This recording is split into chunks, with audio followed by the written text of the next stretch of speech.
Hi, fellow traders. What's happening? I hope you guys had a great day today. Our day in the market wasn't as fruitful today as it was yesterday, but the opportunity to make good money was there.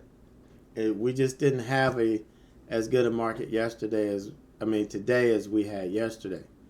If you look at, let's take a look at the daily chart of the SPY. You can see, and we're talking about how we were holding over the 20. We were holding over this level here, the last bounce, and we opened to a gap up, right back up to this level, and it ended up selling back off. It kind of fooled me this morning.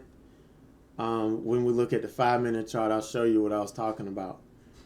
But this kind of took the wind out of a lot of bull sales, thinking that this was the bounce and we're on the road to recovery and all of that good stuff. So this kind of took some of the wind out of the sales today. And right now, the market still isn't looking any better. So we look at a 5-minute chart here. You can see we're not really doing any better right now. We've been flat all after market. And what fooled me pre-market, you can see we put in the pre-market high here. We had to pull back. We bounced, made a lower high, pulled back, made a lower low. Here it looked like we were making a lower high, but it didn't sell back off. It kind of held this 20 here, and it built off of that, and it kind of ramped this way up, and then the opening candle, we took out the pre-market high. So for me, had we not done this, I would have automatically been thinking a red day. I'd have been thinking short today, period. But this kind of got me on a long track, and I didn't really look back at the market. I did see it pull back and bounce and trade back over this. So I was thinking at the time we were going to be high. We were going to go high. And so it was one of those fake out days.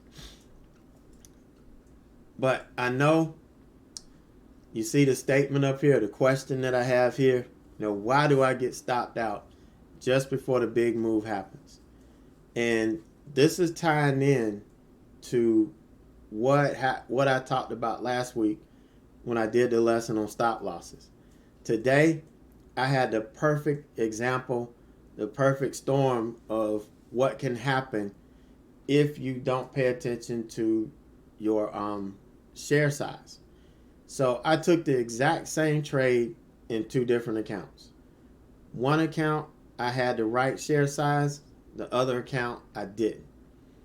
And so we're going to see right now what happens when somebody doesn't take the right share size. All right. So, I'm 5 people away from closing. I'm excited. 150 is the most people I'm going to take that I will ever take. I'm about 5 people away from closing membership, and I'm excited about that. So I'm going to be looking at this the next couple of days to see if we hit 150, and we'll be shut down until we get some more room opened up. But I was excited to see that today. BA is the one that I'm talking about. Now, here's the first trade. And again, remember I was telling you I was thinking long when I was watching the market because it did take out the pre-market high on the initial candle. And so I wasn't concerned about taking this to the long side. This was kind of a trend continuation because we were trending up. I didn't wait for the opening range high because I had enough room from where I could get in to the opening range high to take profit. That was my first stop. And I took some profit there, then ended up, it came right back, stopped me at break even because the market started to sell. It just had that head fake. The market gave us that head fake. So I was fortunate to grab some profit out of this, $200. early on, and I just sat back and waited. Here's where I was waiting to get in again. We pulled back. We closed just below. We closed below the 100 moving average and just below the opening range low. And so we bounced, and I was waiting for this to come back through again, because as soon as we broke this low, I was going to get in. Well, I was either helping somebody or answering a question or typing a response or whatever, but I took my eyes off of this chart, I know, for less than 15 seconds. When I looked back up, we were already down here. I mean, this candle, it just washed. As soon as it cracked that 155 level or 156 level, it crashed.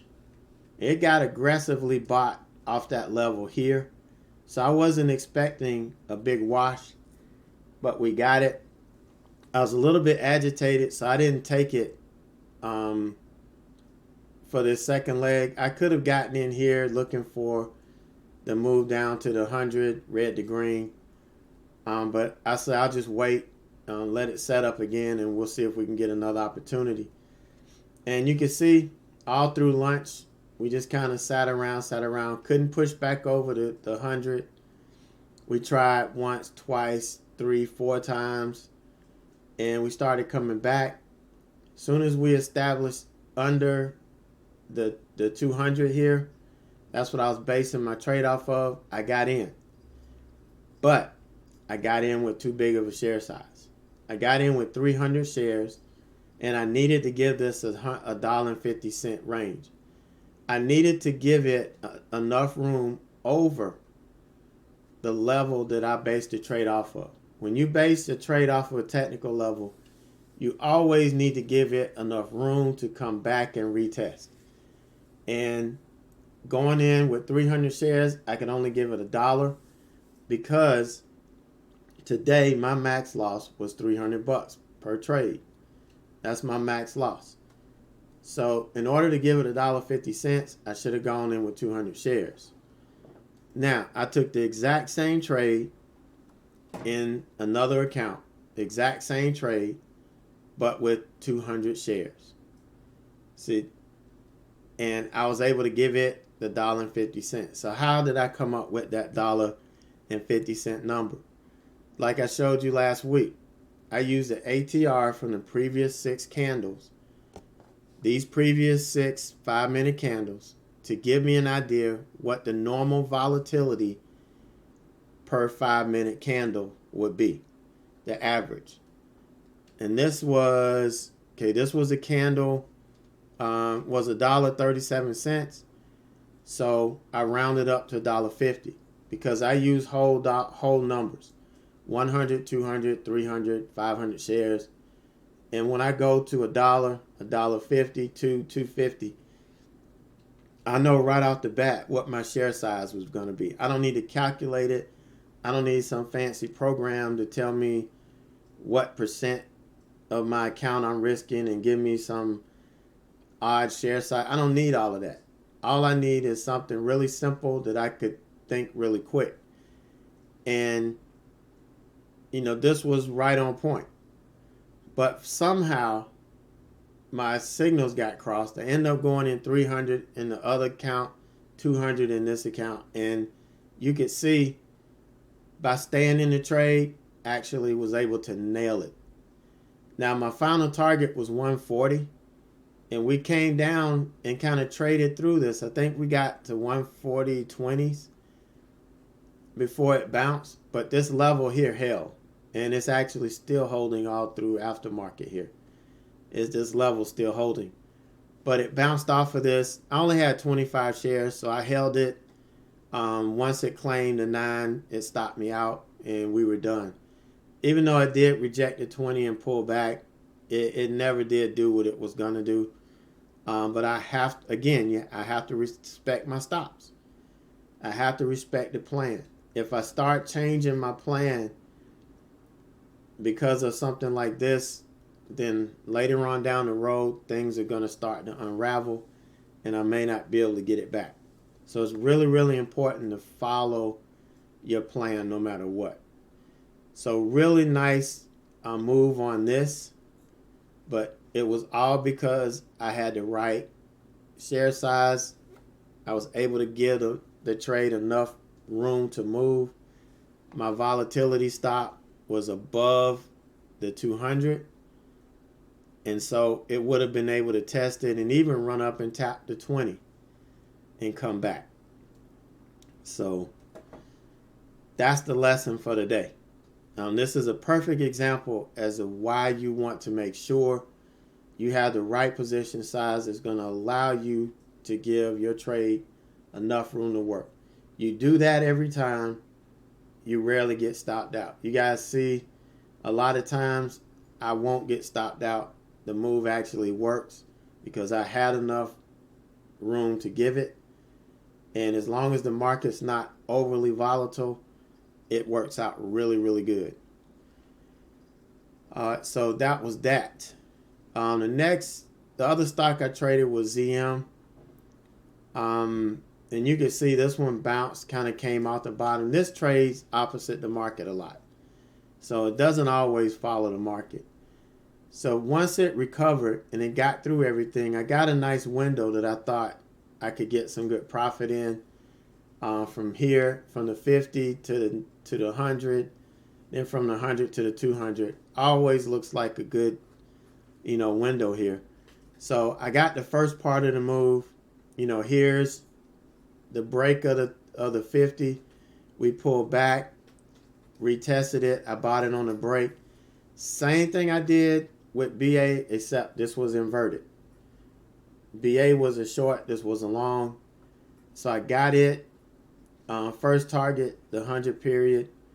And then we couldn't quite make it up to the 200 here. We kind of got turned around here just over 118, and it came back, stopped me out break even, and then we just started breaking down. And I waited until we broke down below the opening range low, VWAP, all of these moving averages. It lost all of that. So I had to wait for it to make a new low. Yeah, I could have gotten in up here if I wanted to, but I needed it to make a new low. I got in, first target, 112.50. I'm glad I made it at 112.50 versus 111.98 because I never would have got there, and I would have ended up getting stopped out, or this thing might not have even worked. So we had a couple of really nice base hits today, and that's what the market gave. It did give some pretty decent moves. Unfortunately, I wasn't in the right place at the right time to catch them. That's another big thing. You got to be in the right place at the right time, and you're not always going to be there. There's always going to be something going on. You never know. So, but still came out of the day, okay. Not the best of days, but it's what we can build off of. Yesterday was really an awesome day in the market. The day was okay, but there was still a lot of money to be made, a lot of value. Tomorrow's going to be the big question mark. What's it going to look like when we wake up in the morning? That's going to be a big question on everybody's mind. What's it going to look like? But that's going to wrap it up for me. You guys have a great night, a great evening, and I will catch you guys first thing in the morning.